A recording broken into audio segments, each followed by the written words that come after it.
Weenie in the Bag chapter from Demon Hunting in Dixie. Addie limped inside and hurried down the hall to the camellia room. Mr. Ferris's casket stood open against the right wall. Her gaze skittered past the burial box and moved on. She did not want to see Mr. Dead Dude. Death was good business. Death was money. Death was dependable. The flower shop wouldn't survive without dead people. Sooner or later, everybody took the old dirt nap. But the simple truth was, Addie hated dead people. She despised the southern ritual of mumbling over the body. "Don't he look natural?" people would say. What did they mean? Her brother Shep was an excellent mortician, took pride in his work, but she'd never seen a dead person she thought looked good. How could anybody look natural with their cheeks jammed full of cotton balls and their lips super glued shut? She looked around. No sign of Mama, thank God. She grabbed a standing arrangement of gladiolas and carnations. A familiar, ladylike southern drawl drew her up short. "Adara Jean Corwin, what have you done to your hair?" Startled, Addie dropped the flower arrangement. Elegantly coiffed and dressed in a tasteful linen suit and matching heels, Bitsy Corwin glared at her from the doorway. "God, Mama, you scared the pea-turkey out of me." "Don't take the Lord's name in vain, young lady, and answer my question." "Nothing, Mama. It was like this when I woke up this morning." Addie felt her liver curl and her lungs shrivel under the heat of Bitsy's maternal stare. The woman should be requisitioned by the government as a weapon of mass destruction. She was a thermonuclear device. Point her at the enemy and wham! Summa extinctio maternus. Total extinction by the mama. Her mama said. "If you think I'm stupid enough to swallow that line, you got another thing coming. Hair doesn't turn white overnight, unless you're a mother. Put those 2 sprays of roses over there. No, not there, further to the right. And we both know you're not that. You don't even have a boyfriend, though Lord knows I've introduced you to every eligible bachelor in this town. You're too picky, Adara Jean, and that's the truth. I despair of ever having grandchildren." Oh, dear Gussie, her mother had whipped out the grandchildren card. Next came the wilting ovary speech. Addie's, of course. At 55, her mother had long since sailed down the menopausal highway. Holding a peace lily in front of her like a shield, Addie turned. "You have 2 beautiful grandchildren, Mama, or are you forgetting about Shep?" "You 2 talking about me again?" Addie's big brother Shep stood in the doorway, dressed in the somber hues of the professional undertaker. His perma-pressed blonde hair as neat and crisply starched as the spotless white shirt he wore. "Look what she's done to her hair, son," Mama shuddered. "Peroxide blonde. I can't imagine what possessed her." "Hello, I can hear you." Addie waved a hand at them. "Remember me, the invisible woman? I'm standing right here." It was a waste of time. Her 2 nearest and dearest went on talking about her like she wasn't in the room. Nothing new about that. Shep was Mama's right-hand man. Had been for 15 years since Daddy died. Nothing fazed Shep, not even Mama. And that was saying something, because Mama could piss off the Pope. Shep was as laid back as a rat in a Quaalude factory. Shep, the Teflon man, the perfect son, the one who stayed to run the family business, unlike Addie, who'd hauled boogie out of dead folks be us as soon as she could. "Relax, Mama, it's a wig," Shep said. "You know Addie wouldn't bleach her hair." "Oh, thank heavens. I don't know why I didn't think of that myself. I was so upset." "You're right, son. Of course it's a wig." Addie set the peace lily down with the other potted plants in front of the casket. "It's not a wig," she heard herself say. "It's my hair. And no, Mama, I didn't bleach it." Mama's lips thinned. "Stop kidding around, young lady, and take that wig off right this minute before the folks start to arrive. People will stare. We don't want to take away from Dwight's big day." "Big day?" Addie stared at her mother. "The man's not having a party, Mama. He's dead. And you can be darn sure he won't care what color my hair is." "But his family might, Adara. It's our job to make a painful time easier for them. So for the last time, take off that wig." Something snapped inside of Addie. She danced up and down in front of the casket. "And for the last time, I'm telling you it's not a wig." She grabbed her hair in both hands and yanked. "See? It won't come off. Here, Mama, pull on it yourself since you don't believe me." She knew she must look like a crazy person with her wild hair and her raggedy shoes. The very least she expected was a lecture from the Mama-nator. Never mind that she wasn't using her inside voice. She was dancing right smack dab in front of old man Ferris's bone bucket, and he was a good Southern Baptist. Well, maybe good was a bit of a stretch. The man was a serial adulterer after all. His tallywhacker had been handled more than a FedEx package. But Dwight Ferris never danced, unless you counted the horizontal mambo. So doing the funeral home bop in front of his basket was definitely uncool. But to her surprise, Mama and Shep didn't say a word. They stared at the casket behind her, their faces all waxy and funny. Something was wrong. Something was very wrong. Addie knew she should look. She did not want to look. Look, and she'd get dead man cooties on her eyeballs. Gross. She looked anyway. The casket was empty. The white satin lining bore the imprint of the body, but Dwight Ferris was gone. Where'd he go? Shep sounded stunned. Her mother turned an accusing glare on her. Addie, did you do something with Mr. Ferris? Oh, sure, Mama. I got him right here in my back pocket. Of course I didn't do anything with him. What do you think I would do with him? I've never lost a body before. Shep's tone was conversational. Oh, sure. One or two of them have hit the floor while I was working on them. But I figure bodies are like Oreos, and the 10-second rule applies. No big deal. But this, he shook his head, I don't know what to do about this. Maybe it's somebody's idea of a prank, Addie suggested. You think somebody stole old man Ferris? Shep groaned. Oh, Lord. I wonder if Corwin's is liable. I'd better call Sammy Gordon to check on our coverage. Mama shot her a basilisk glare. Don't you worry about it, son. We'll find him. He can't have gone far. Find who? The three of them jumped like they'd been shot and spun around. Shirley Ferris, Dwight's wife, stood in the doorway.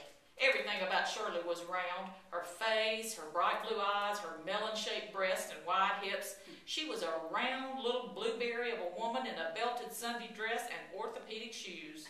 Her gray hair was round too, worn in tightly permed sausage curls that bounced when she walked. She was as soft and plump as a newly risen yeast roll, a cherubic Southern Mrs. Santa Claus with rosy cheeks, a double chin, and a tiny pink bow of a mouth. If the Teletubbies had a mom, it would be Shirley Ferris. Addie could see her tripping across the sterile green golf course Tinky Winky, Dixie, Lala, and Po called home. Find who? Shirley repeated. She tilted her head and widened her baby doll eyes at them. Is something wrong? Mama's mouth worked, but nothing came out. Beside her, Shep made strangling noises. Great. Both of them, down for the count. Addie took a deep breath and gave Mrs. Ferris a bright smile. Wrong is maybe too harsh a word, but we do have the teensiest little situation here with Mr. Ferris. A tiny, adorable wrinkle formed in the space between Shirley's brows. Oh dear, was the blue suit too small? He has put on a few pounds in the last few years. Maybe we should have gone with the gray. No, ma'am, the suit is not the problem. Addie looked past Shirley's plump figure. The rest of the family was gathered in the hall for the visitation. Visitation for a dead man who'd taken a powder. Oh, Lord. Things were about to get ugly. Addie waited, hoping, no, expecting her take-charge mom to leap in and take over. But for once, Bitsy seemed content to let her daughter do all the talking. Who would have guessed that all it took to shut Mama up was an itinerant corpse? Either that, or she'd had a stroke. Addie forged ahead. It's like this. Mr. Ferris is not exactly where we want him to be. Where would you like him to be, dear? In the casket, for starters. Plink, plink. Shirley blinked her doll-like eyes at them. I don't understand. Neither do we. Mr. Ferris is gone. Gone? Yes, ma'am. Gone. As in, he ain't here no more? Shirley Ferris clutched her pocketbook to her generous bosom. Praise the Lord, he's been raptured. I don't think so, Miss Ferris. Of course, I'm Episcopalian, and I'm pretty sure we don't get raptured. But Baptists get raptured, don't they? So I guess Mr. Ferris could have been raptured, but we're thinking it's more likely somebody took the body. Can you think of anyone who might have borrowed Mr. Ferris for some reason? No, I can't think. The furrow in Shirley's brow deepened. Unless, no, she wouldn't. Shep seemed to wake from his stupor. She? He said eagerly. If you have any idea who did this, Miss Ferris, you need to tell us. It's a violation of state health law to be toting around a dead body, not to mention disrespectful to the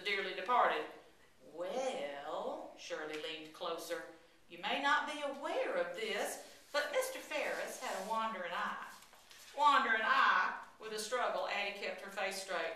All of Dwight's parts wandered, especially his doodle. He had to wander in his doodle in 3 states.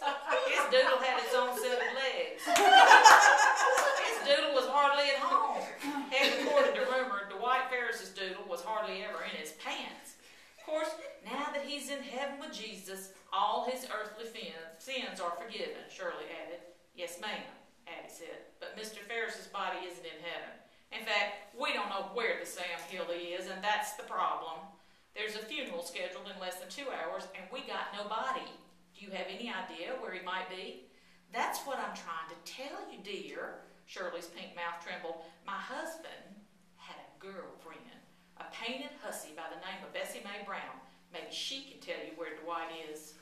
Did somebody say my name? A middle-aged woman with Elvis Presley's shoe-polished black hair pushed her way into the room. She wore a lavender dress that strained across her generous breast and thighs and spiked purple heels. Rhinestones glittered on her long manicured nails, and on the barrette she wore perched at a random angle on her stiffly teased and sprayed hair. She propped one hand on her hip and winked at Shep, then turned to address Mrs. Ferris. Hello, Shirley. Sorry for your loss. Show up at her married boyfriend's funeral and offer condolences to the grieving widow as cool as you please. Wow, the woman had a major set. This was the funeral parlor version of a 20-car pile-up, and they were all caught in the twisted metal wreckage. Fascinated and horrified, Addie looked over at Miss Ferris. The widow looked like she wanted to blow groceries all over Bessie Mae Brown. Of course, being the Teletubbies' mom, she'd probably blow marshmallows. Or Skittles.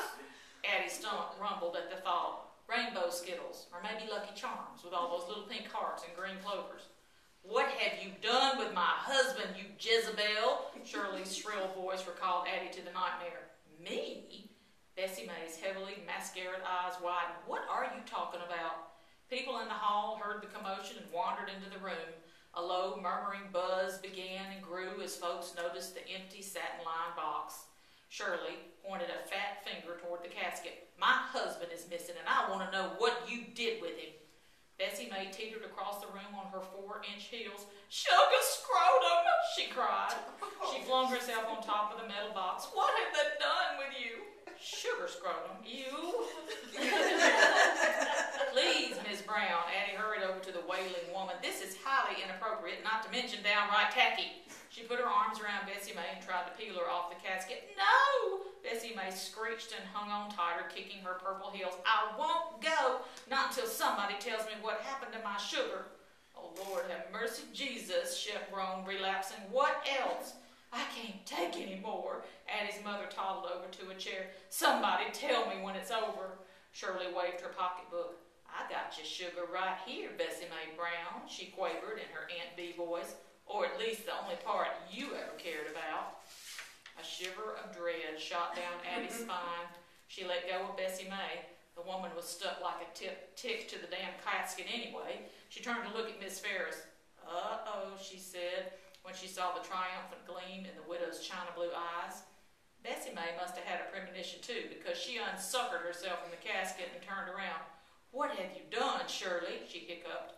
Miss Ferris opened her pocketbook and pulled out a Ziploc baggie. Some kind of watery fluid smeared the inside of the see-through plastic. Formaldehyde, maybe. Addie tried not to think about the particulars of her brother's work.